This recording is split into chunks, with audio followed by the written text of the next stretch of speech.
as I mentioned just a moment ago, we talked about the veil and its connection to Christ's death last week as we're making these applications of things from the tabernacle. Look with me in Hebrews chapter 8.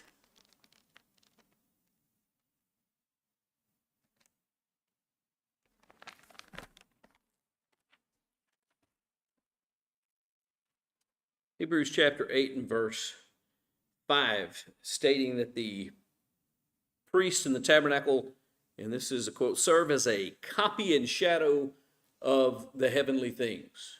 And so we know that just generally the tabernacle and the things that went on in the tabernacle by the priests were intended to be a type or a shadow of heavenly things. And then chapter 9 and verse 24 says, Christ is entered not into holy places made with hands, which are copies of the true things.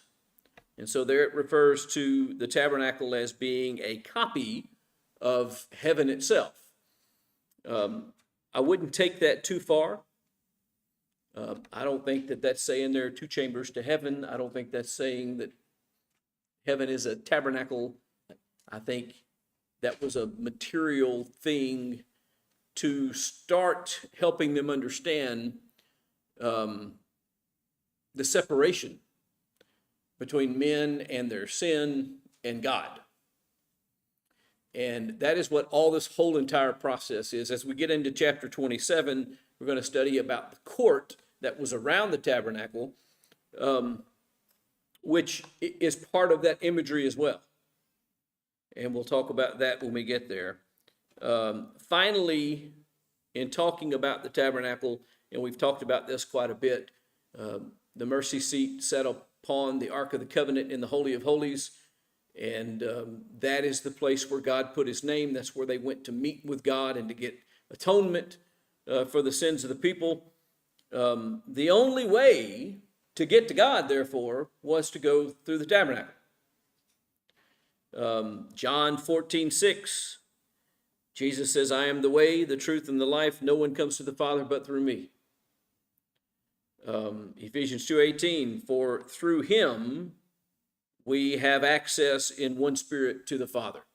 The tabernacle is also a type of Christ himself.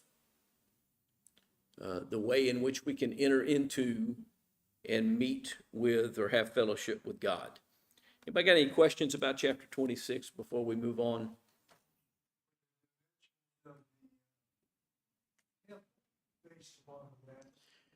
The temple, at least Solomon's temple, was bigger. It also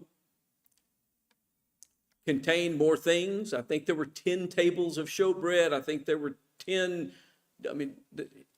just the 10 lavers. There's only one with the tabernacle. It all just got bigger.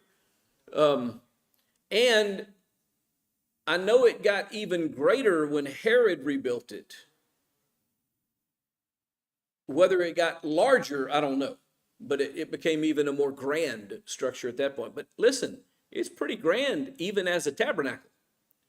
I just heard something today doing some research for class. I don't have any way of proving that this is accurate, but this fella said that it's about something like he said $100 billion US is what it would cost today to build what's described here. And I'm assuming most of that is eaten up in the gold, which overlaid everything inside. But I mean, that's a lot of money. And again, how was it financed? Through free will offerings of the people from the things that the Egyptians gave them when they left. Think about the wealth distribution that took place between Egypt and the children of Israel at that moment, all provided by God. What's interesting about that, if you really start to think about it and meditate upon it a bit, what led to them giving so much material goods to the children of Israel when they left was the weight of the plagues, which got progressively harder and harder and harder. Finally, they lost the firstborn of everyone in Egypt. And at this point, they're just shoving their stuff at them, begging the Israelites to leave. Everybody's saying, here, take this and go. Just whatever you want, take it and get out of here. God was providing for them and providing for this, even then. And so the prosperity that Joseph brought to Egypt was the groundwork for the provision of all of these goods that the Israelites would later use to build these things. That's the providence of God. 400 years before, God already has a plan in works to make Egypt wealthy enough so that when Israel left Egypt 400 years later, they would have everything that they needed to do these things. So chapter 27 begins with the altar itself. By the way, I will say, we mentioned about the temple, once it was built, having multiple things that the tabernacle only had one of. The temple only had one altar. Now, the altar as is described was larger than this one, but it only had one. Anyway, here we go. You shall not make the altar, shall not. I'll just stick not in there and change the meaning of it completely. You shall make the altar of acacia wood. That's yet another aspect of the structure that's made out of acacia wood. 5 cubits long, 5 cubits wide. So it's a square. The altar shall be square. Its height shall be 3 cubits. So we're talking about 7.5 feet by 7.5 feet by 4.5 feet, 4.25 feet, whatever that 3 cubits is going to be. 4.5 feet. My math is right. And you shall make its horns on its 4 corners. Its horns shall be of one piece with it, and you shall overlay it with bronze. All right, so of one piece with it, it would seem to me that they were part of the structure. They weren't added on. So it's all one continuous piece, and then it's all overlaid with bronze. Why is this overlaid with bronze and not with gold like everything else? Because there's going to be fire on it. And if there's fire burning, eventually gold would burn off. It would just melt and burn away. So it was more durable. You shall make its pails for removing its ashes, and its shovels, and its basins, and its forks, and its fire pans. You shall make all its utensils of bronze. You shall make for it a grating of network of bronze, and on the net you shall make 4 bronze rings at its 4 corners. Just kind of describing the bottom part of the sides, which apparently were porous. They were like lattice, which I'm assuming let air in to supply air for the fire. You got 4 rings at the 4 corners, and you shall put it beneath and under the ledge of the altar, that the net may reach halfway up the altar. And you shall make poles for the altar, poles of acacia wood, overlay them with bronze, and the poles shall be inserted into the rings, so that the pole shall be on the 2 sides of the altar when it's carried. You shall make it hollow with planks, as it was shown to you in the mountain, so shall they make it. So, okay, it's a frame. And there's space on the inside. There's apparently trays that the fire was built on. There's air that's allowed to be circulating. It's built to burn things.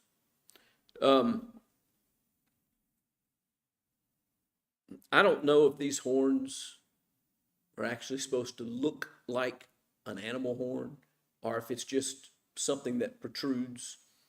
Have no idea. We do not have enough information to even know exactly what this looked like.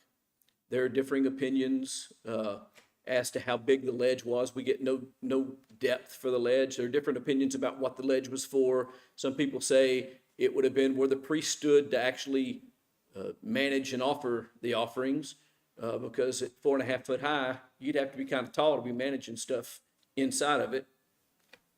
Makes some sense that you'd be standing up elevated above it. There's some people that suggest that's what the ledge was for. Other people don't know. I envision it. You ever seen wainscoting in a house where half the wall has got wood planks and then there's a chair rail?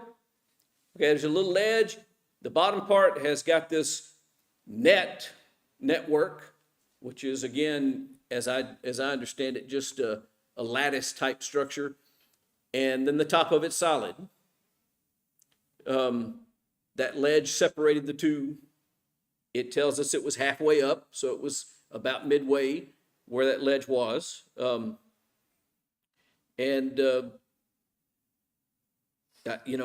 that, I don't know. We just don't know. There's some people that say that based on one of these verses, it sounds like the bottom kind of flared out and was wider than the top. Other people insist that it's straight, and that's not necessary. And that's the bottom line, is there's not enough description for you to know exactly what it looked like. But apparently he did give much more detailed instructions than we have recorded here. Build it according to the design or the plan that was given to you on the mountain. So everything was specified, down to the fact, interestingly enough, that even the service implements were described. He went so far as to say, okay, I want you to make a pail out of bronze, and I want you to make a shovel out of bronze, and you're going to use that to carry off the ashes. And I want you to have this. And all of these things he provided for. There's a couple of ways we can look at that. God doesn't ask us to do something without providing us the instructions with which to functionally do it. That's one aspect of it that you could argue. What about implements that he didn't specify? Did he tell him to make a bellows? No. Was that part of the utensils that should have been in the tabernacle being used on the altar? Well, probably not, if he said nothing about it. So it goes to show the degree to which he gives instructions. When he asks for something, he asks for what he wants. He does not just give a general instruction and then say, figure it out yourself. He specified exactly what size and exactly what shape and exactly what materials and what implements to use connected to it. And he's going to go into even more detail later when he starts talking to them about how to kindle fire on it and how to offer the sacrifices and everything that's done. You know what those horns are used for? They put blood on them. They put blood on the horns of the altar when they offered a sacrifice. Interestingly enough, in 1 Kings chapter 1 and verse 50, there's someone running, terrified, runs into the tabernacle, grabs a hold of the horns of the altar for protection from the one who's trying to get him. It's a place of refuge. It turns into a place of refuge. Well, Christ is our refuge and our salvation, according to Luke 1:69. That just brings that imagery back into it, and Christ is our sacrifice. What was the altar for? Making sacrifices. So there's going to be some more language, I think, in the next chapter or the chapter after. I don't know, one of the chapters. So, no, it actually may have been somewhere. I was reading a lot this week. But anyway, the sin offerings often were killed in the field and then brought to the altar. Christ was killed outside the camp. And there's a reference in or is it Hebrews chapter 13? Hebrews chapter 13, verses 10 through 12, that talks about that we have an altar, and then it talks about Christ being offered outside the camp. And so that imagery is all tied up in this as well. Well, the scapegoat was another thing that was done every year, where you put your hand on the goat and then turn one of them loose and then killed the other one. And the one that you turned loose was carrying your transgressions away. And that has, I think, ties into Christology, also has ties into what happened with Abraham and the ram that was caught in the thicket and all that stuff as well. God will provide the sacrifice. All right. The court comes next, starting in verse 9. The court is describing the area around the actual tabernacle itself.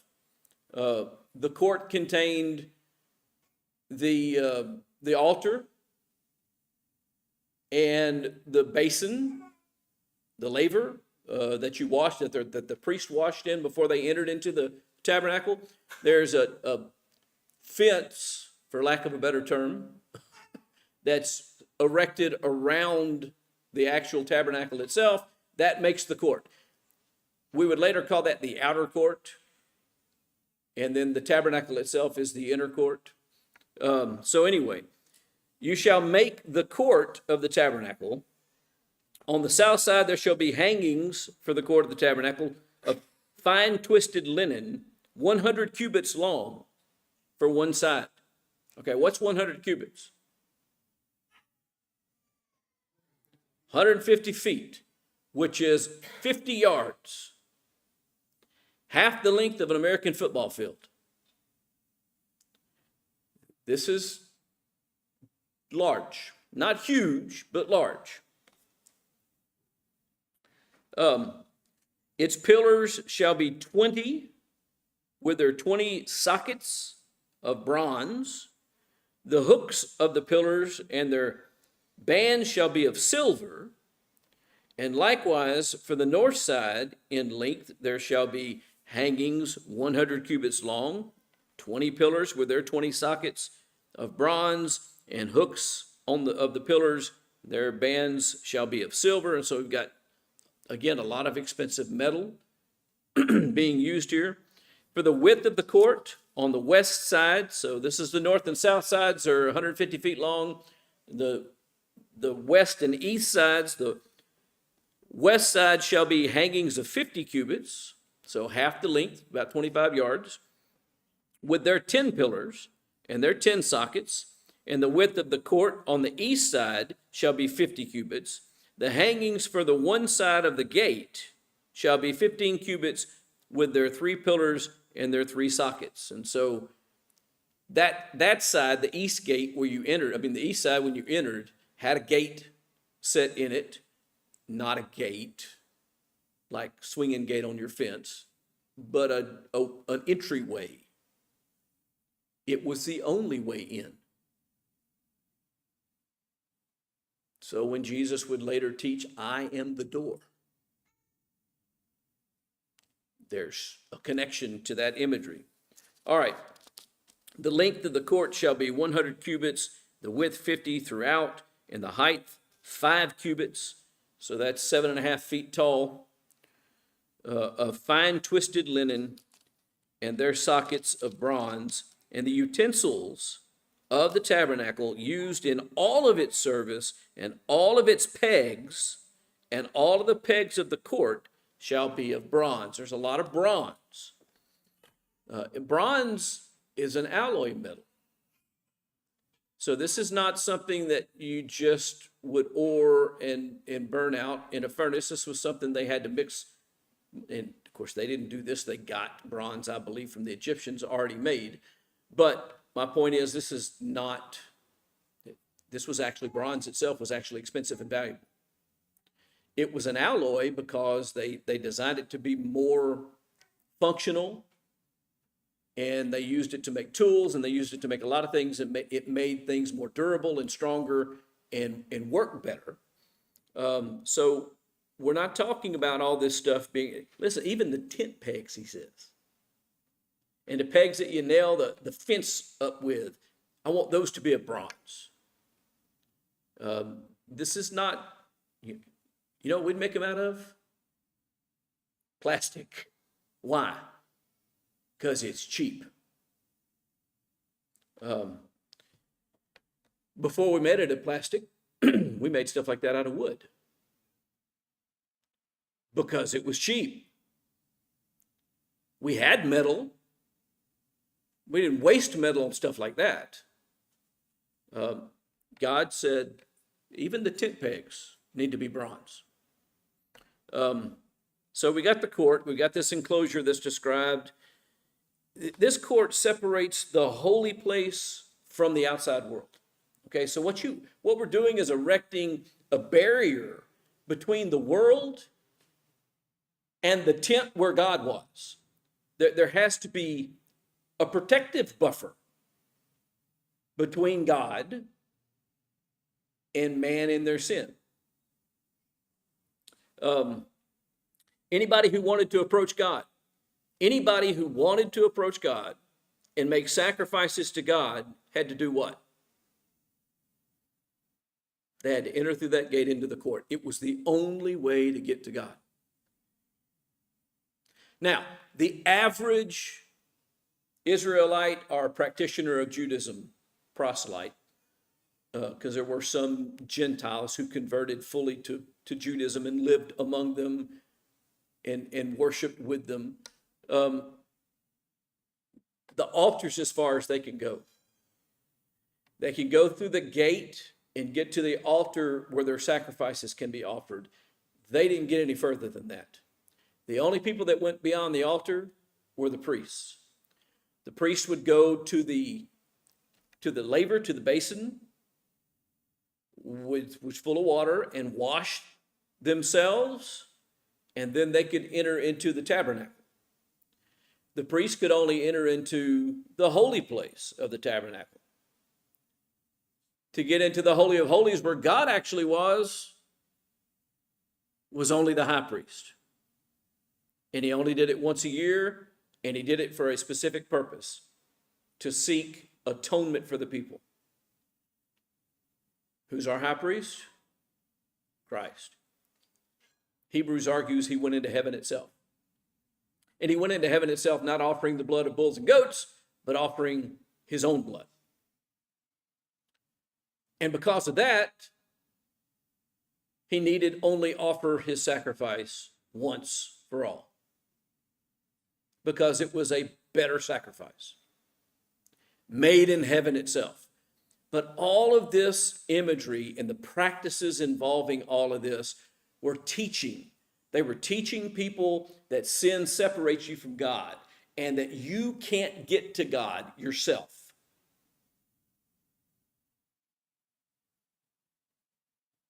That it took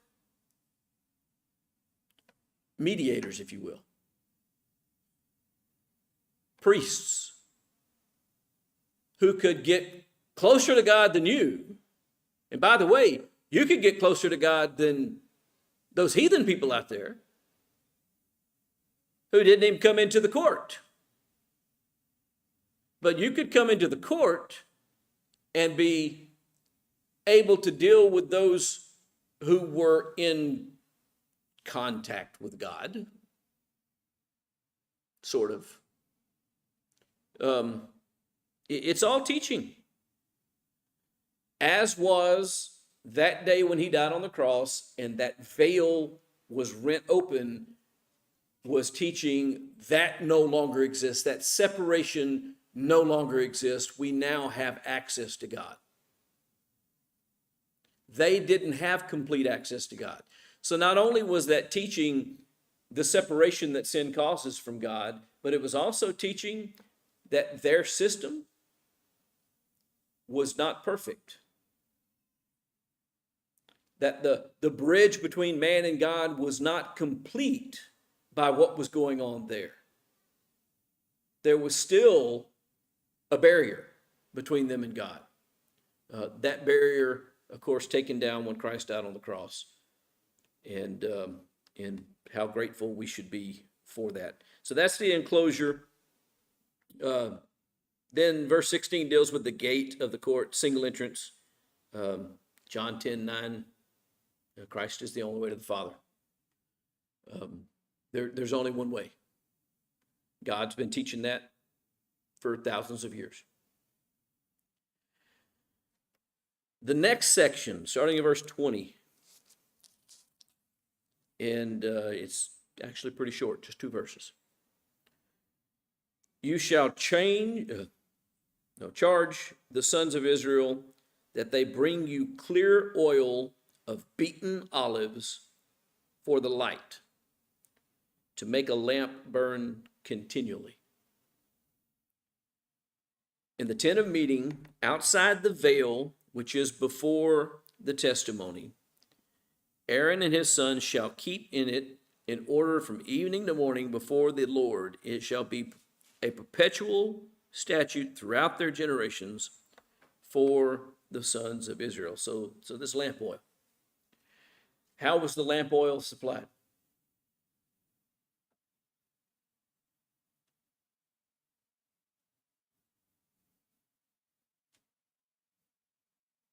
Where'd it come from? They go down to the local Walmart and buy it. Notice verse 20, you shall charge the sons of Israel that they bring you clear oil. Now, it goes on to explain that this is a perpetual lamp. Okay, so there's, 7 branches to this lamp. There's 7 lamps on it. They got to burn all the time, 24 hours a day, 7 days a week. This lamp is burning. Now, the priests are the only ones that can go into the tabernacle where the lampstand is and actually tend to this thing. But the people had to supply the oil. And it had to be something specific too. Not just any oil, but specifically what kind of oil? Olive oil. Now, kind of worked out nice because there were a lot of olives in that part of the world. But it wasn't even just olive oil. There's 2 things about it that are specified. The method in which it is extracted. It is beaten. It is not to be tread. It is not to be pressed. It is to be beaten. And the oil that is brought in, have any of y'all ever cooked with olive oil? I use it almost exclusively at my house. What color is olive oil? Even the good stuff. It's kind of yellowish color, isn't it? But he says he wants clear oil. So this was not just common everyday. There's a process. You shall charge the sons of Israel that they bring you clear oil of beaten olives for the light. Okay. Yep. There actually are. And I think that's the important thing. I think what is required here in order for this to burn in a lamp, and I tell you what we'd call it today, we'd call it lamp grade oil. I think it has to be of a certain quality and grade and purity in order for it to work for this purpose, which is part of what I want to stress. This was not your run-of-the-mill, cheap, easy thing. This was something that people had to work on. And he goes so far as to say what? Look at the end of it. It shall be a perpetual statute throughout their generations. When did they get to stop providing this oil? They didn't. For as long as there was a covenant, and as long as there was a tabernacle or temple with a lampstand burning it, this is where the oil was supposed to come from. People were supposed to bring it. That they beat the olives and they extracted the oil and they had the quality of oil that was necessary to bring it, and it had to keep the lamp burning perpetually. This was no small thing. If you're the olive oil people, you got a job.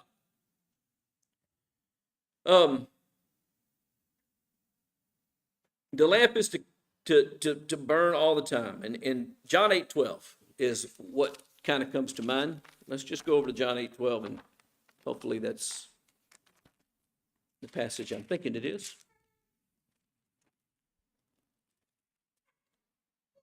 Again, Jesus spoke to them, saying, I am the light of the world.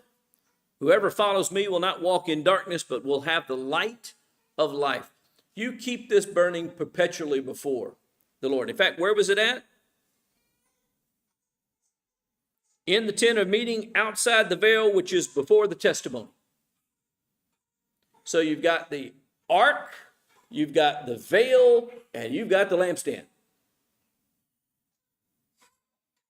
with a light burning all the time,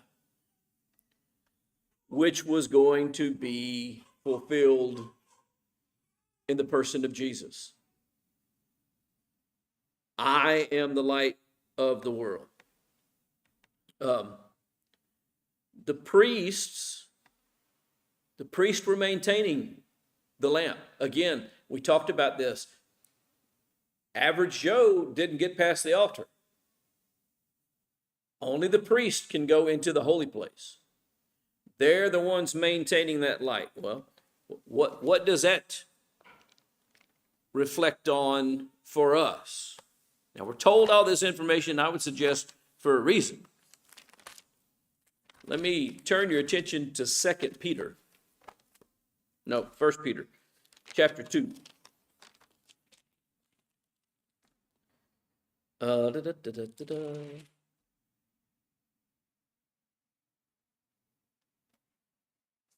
Verse 9. You are a chosen race,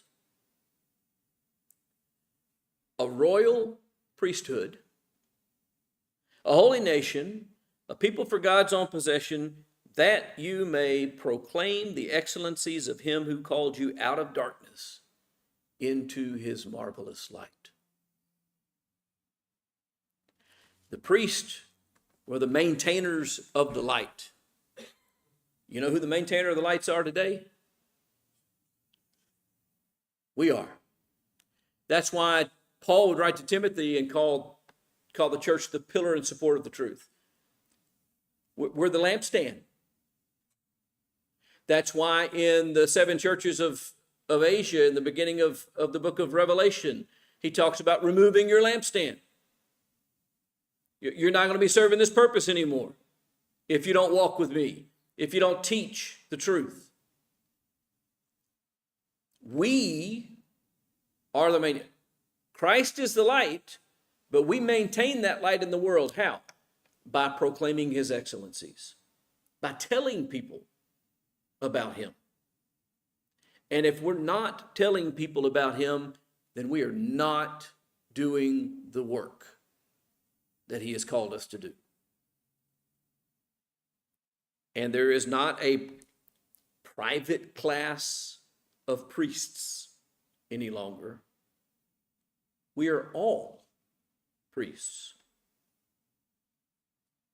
which is important in 2 respects. One, it means we have access to the holy place. Now, who is our high priest? Christ. Which means that we don't have any longer someone mediating between us and God. We have God himself in the person of Jesus, functioning as our mediator, functioning as our high priest, making the argument before the mercy seat of God. Having offered his blood, he sat down at the right hand of God, indicating that the sacrificing stops, but the advocacy continues. You can't have a better advocate than God himself.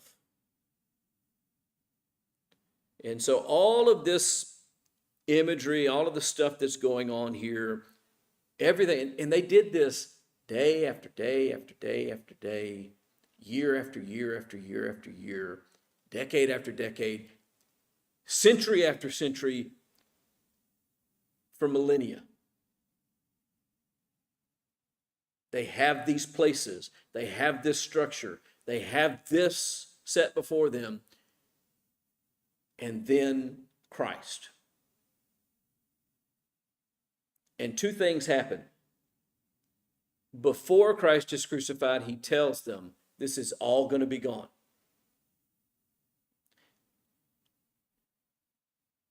And then he dies, the veil is rent, the message is you have access to God through Christ, and shortly thereafter, not one stone was upon another.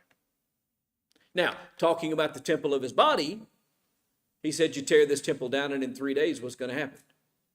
I'm going to build it again. And he did. He went into the grave after he died. 3 days later, the grave was empty. And 1 Corinthians 15 makes a very, very strong argument that is the crux of the entire gospel message. That if the resurrection is gone, nothing means anything. All right, Lord willing, next time we will be in chapter 28.